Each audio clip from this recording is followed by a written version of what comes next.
Hello, January 7th, evening Bible reading, Genesis 18 and 19.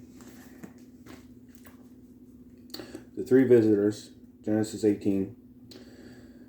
The Lord appeared to Abraham near the great trees of Mamre while he was sitting at the entrance to his tent in the heat of the day. Abraham looked up and saw three men standing nearby. When he saw them, he hurried from the entrance of his tent to meet them and bowed low to the ground. He said, "If you have found favor in your eyes, my lord, do not pass your servant by. Let a little water be brought, and then you may all wash your feet and rest under this tree. Let me get you something to eat, so you can be refreshed, and then go on your way, now that you have come to your servant." "Very well," they answered. "Do as you say." So Abraham hurried into the tent to Sarah. "Quick," he said, "get 3 seahs of the finest flour and knead it and bake some bread." Then he ran to the herd and selected a choice, tender calf and gave it to a servant, who hurried to prepare it. He then brought some curds and milk and the calf that had been prepared and set these before them. While they ate, he stood near them under a tree. "Where's your wife Sarah?" they asked him. "There, in the tent," he said. Then one of them said, "I will surely return to you about this time next year, and Sarah, your wife, will have a son." Now Sarah was listening at the entrance to the tent, which was behind him.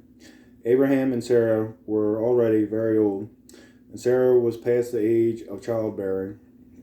So Sarah laughed to herself as she thought, "After I am worn out and my Lord is old, will I now have this pleasure?" Then the Lord said to Abraham, "Why did Sarah laugh and say, 'Will I really have a child now that I am old?' Is anything too hard for the Lord? I will return to you at the appointed time next year, and Sarah will have a son." Sarah was afraid, so she lied and said, "I did not laugh."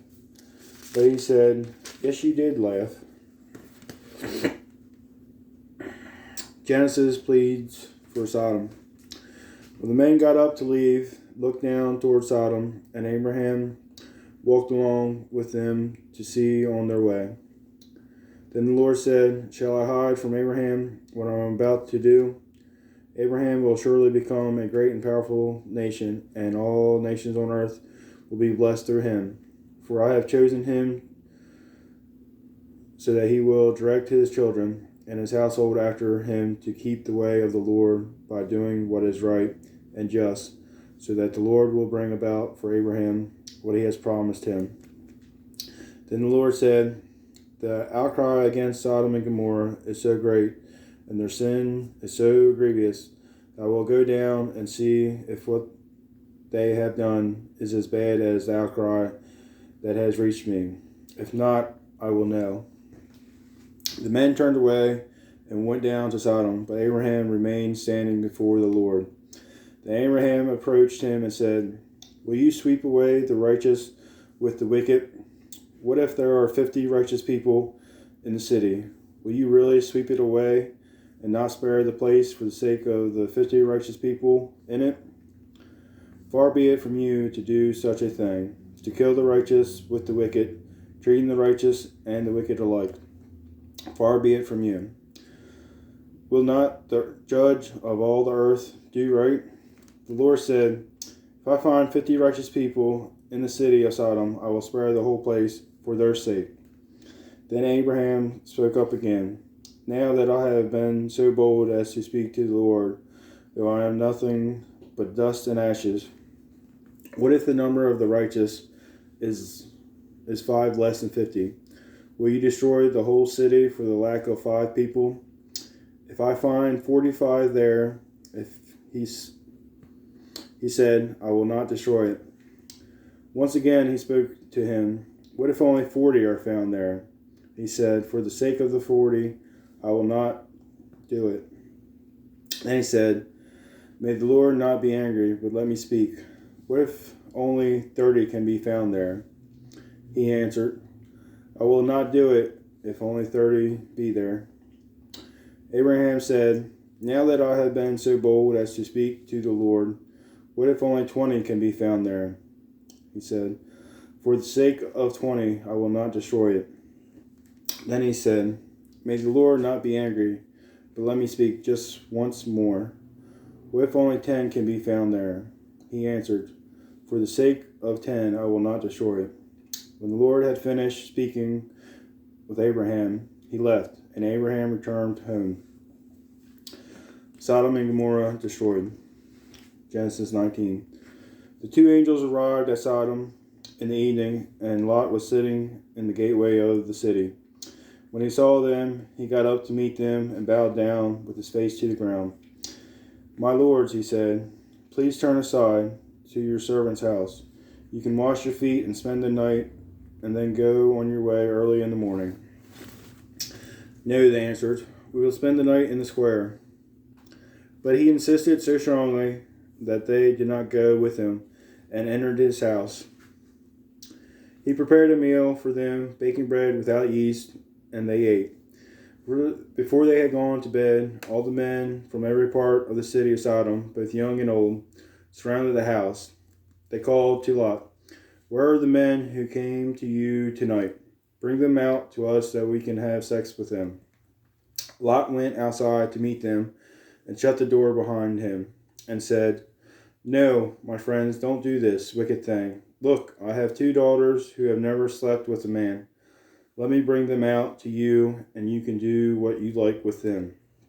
But don't do anything to these men, for they have come under the protection of my roof." "Get out of our way," they replied. "This fellow came here as a foreigner, and now he wants to play the judge. We'll treat you worse than them." They kept bringing pressure on Lot and moved forward to break down the door. But the men inside reached out and pulled Lot back into the house and shut the door. Then they struck the men who were at the door of the house, young and old, with blindness, so that they could not find the door.